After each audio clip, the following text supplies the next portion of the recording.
Avant les villes, avant les empires, avant même les premiers mots, il n'y avait rien, pas de bruit, pas de lumière, juste le vide. Puis, quelque chose bouge, une force, une volonté, un souffle, et la lumière apparaît, le ciel, la mer, la terre, les étoiles brillent, les plantes poussent, les animaux courent, le monde prend forme. Mais il manque encore quelqu'un. Au 6e jour, Dieu façonne l'homme. Pas un dieu, pas un animal, un être à son image, son nom, Adam. Il le place dans un jardin parfait, l'Éden.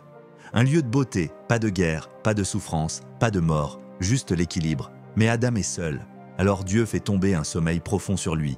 Et de son corps, il tire une compagne, Ève, deux êtres, libres, curieux, vivants, en harmonie avec la création. Dans ce jardin, une seule règle, un seul interdit.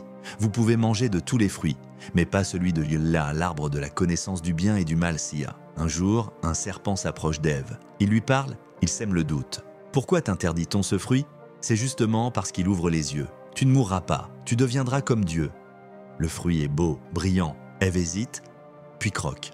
Elle tend le fruit à Adam. Il mange aussi. Et soudain, le silence se brise. Quelque chose s'est perdu.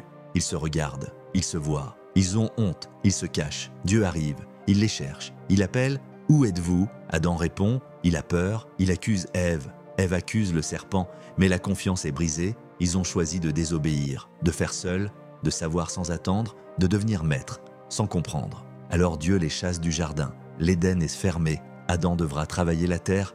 Ève souffrira pour donner la vie. Et un jour, ils mourront. Ce récit n'est pas qu'une histoire ancienne. C'est une vérité symbolique, un miroir. Il parle de choix, de responsabilité, de liberté. Et surtout, il nous rappelle qu'à chaque instant, ce que nous faisons peut créer ou briser. Adam et Ève n'ont pas seulement désobéi. Ils ont ouvert la porte à l'histoire humaine, la vraie, la nôtre.